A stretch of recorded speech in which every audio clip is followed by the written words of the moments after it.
السلام علیکم ناظرین، آج ہم ایک بہت بڑے صوفی بزرگ اور شاعر جن کو دنیا حضرت بابا فرید الدین گنج شکر علیہ رحمہ کے نام سے جانتی ہے، آپ کے در پہ حاضری دینے کی غرض سے پاک پتن تشریف لائے ہیں۔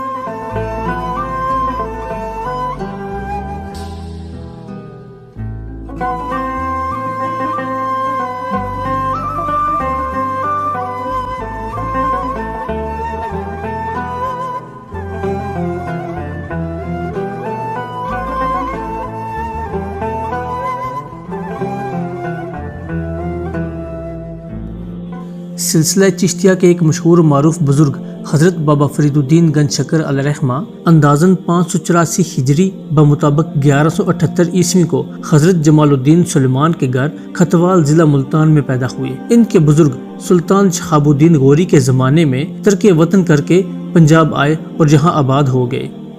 ماں باپ نے آپ کا نام مسعود رکھا۔ فرید الدین آپ کا لقب ہے، لیکن عام طور پر آپ کو بابا فرید گنج شکر رحمۃ اللہ علیہ کے نام سے ہی پکارا جاتا ہے۔ بابا صاحب کی ابتدائی تعلیم و تربیت ان کی والدہ کی نگرانی میں ہوئی، جو کہ ایک بڑی نیک اور پارسا خاتون تھیں۔ آپ نے چھوٹی سی عمر میں ہی قرآن مجید حفظ کر لیا۔ عربی اور فارسی کی ابتدائی تعلیم کے بعد آپ نے دینی کتب پڑھیں اور مزید تعلیم حاصل کرنے کے لیے ملتان چلے گئے۔ حضرت فرید الدین گنج شکر علیہ رحمہ خلیفہ دوم امیر المومنین حضرت عمر بن خطاب رضی اللہ تعالیٰ عنہ کی اولاد پاک ہیں۔ ان کے ملتان میں زمانہ تعلیم میں ہی ایک بار حضرت خواجہ بختیار کاکی علیہ رحمہ دلی جاتے ہوئے ایک رات ملتان میں ٹھہرے تو بابا فرید الدین گنج شکر علیہ رحمہ کو بھی آپ کی زیارت نصیب ہوئی، اور جب خواجہ صاحب دلی روانہ ہونے لگے تو آپ نے عرض کی کہ مجھے بھی ساتھ لیتے جائیں، تو خواجہ صاحب نے بڑے پیار اور شفقت سے فرمایا کہ بیٹا اپنی تعلیم مکمل کر کے ضرور دلی آ جانا۔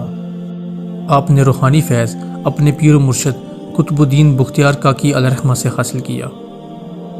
گنج شکر کا لقب، اس لقب کے متعلق کئی روایات مشہور ہیں۔ ایک یہ کہ کوئی شخص اونٹوں پر شکر لاد کے لے جا رہا تھا۔ جب یہ اونٹ آپ کے پاس سے گزرے تو آپ نے سوداگر سے پوچھا، اونٹوں پر کیا لے کے جا رہے ہو؟ سوداگر نے مذاق یا کسی اور خیال سے کہا، ان میں نمک ہے۔ حضرت بابا صاحب نے بڑی سادگی سے کہا، نمک ہے تو نمک ہی صحیح۔ بعد میں اپنے مقام پر جا کر سوداگر نے بوریاں کھولیں تو ان میں شکر کے بجائے نمک بھرا ہوا تھا۔ دوسری روایت یہ کہ آپ کی والدہ آپ میں نماز کا شوق پیدا کرنے کے لیے مصلے کے کونے کے نیچے شکر کی پڑیاں رکھ دیا کرتی تھیں، جسے بابا صاحب نماز پڑھنے کے بعد اٹھ کر کھا لیا کرتے تھے۔ بابا صاحب سمجھتے تھے کہ شکر خدا دیتا ہے۔ ایک روز آپ کی والدہ ماجدہ کو بس سبب مشغولیت شکر رکھنی یاد نہ رہی، اور جب آپ شکر دینے کے لیے تشریف لائیں تو دیکھا کہ بابا فرید الدین گنج شکر علیہ رحمہ شکر نوش فرما رہے ہیں۔ آپ فوراً سمجھ گئیں کہ آج اللہ تعالیٰ نے خزانہ غیب سے یہ شکر عطا فرمائی ہے۔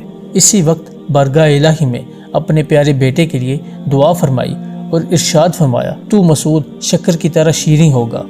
یہ آپ کی والدہ ماجدہ کی اعلیٰ تربیت اور دعاؤں کا ثمر ہے کہ آپ کو وہ شان و عظمت عطا ہوئی کہ آپ اقلیم روحانیت کے شہنشاہ بنے۔ آپ کو چاہنے والے لاکھوں لوگ دور دور سے آپ کے در پہ حاضری دینے کے لیے آتے ہیں۔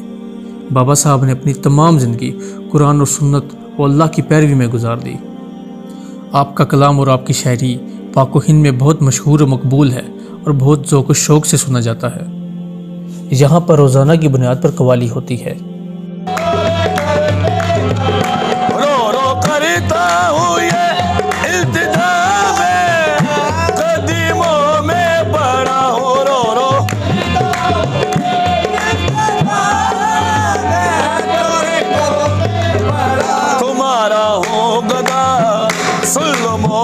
صدا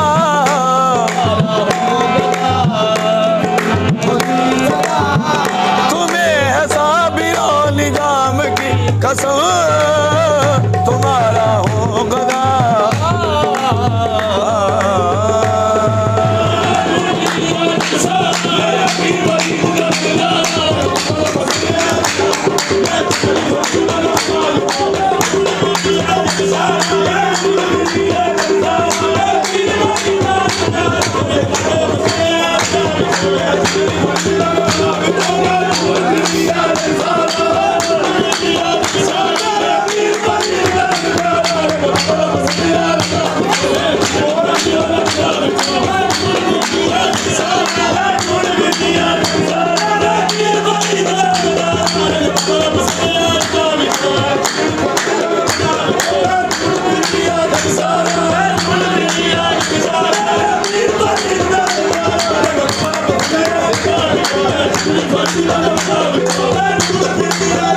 میرا وارث بابا گلی شکر، میرا وارث بابا گلی شکر، میرا وارث بابا گلی شکر، میرا وارث بابا گلی شکر، گلی شکر آئے دار۔ یہاں پر حضرت علاء الدین علی احمد صابر کلری علیہ الرحمہ کا حجرہ مبارک بھی موجود ہے۔ آپ علیہ الرحمہ حضرت بابا فرید الدین گنج شکر علیہ الرحمہ کے بھانجے ہیں۔ آپ کا مزار اقدس کلیہ شریف انڈیا میں واقع ہے۔ یہاں پر ایک اور بہت بڑی ہستی کا حجرہ مبارک موجود ہے جن کو دنیا بابا فضل شاہ کلیامی علیہ الرحمہ کے نام سے جانتی ہے۔ آپ کا مزار اقدس مندرہ راول پنڈی میں واقع ہے۔ میں آپ علیہ الرحمہ کی زندگی پر ایک ڈاکومنٹری بنا چکا ہوں جس کا لنک میں اس ویڈیو کی ڈسکرپشن میں بھی دے رہا ہوں اور اوپر کارڈ میں بھی وہ لنک شو ہو رہا ہوگا، آپ جا کے وہ ویڈیو ضرور دیکھیے گا۔ 7 مئی 1266 کو آپ نے اس جہان فانی سے پردہ فرمایا اور آپ کا مزار اقدس پاک پتن میں موجود ہے۔ ہم بابا جی کے مزار شریف پہ حاضری دے چکے ہیں اور ابھی ہم یہاں سے واپس جانے کی تیاری کر رہے ہیں، تو اپنا اور اپنے چاہنے والوں کا بہت خیال رکھیے گا اور ہمیں اپنی دعاؤں میں یاد رکھیے گا۔ فی امان اللہ۔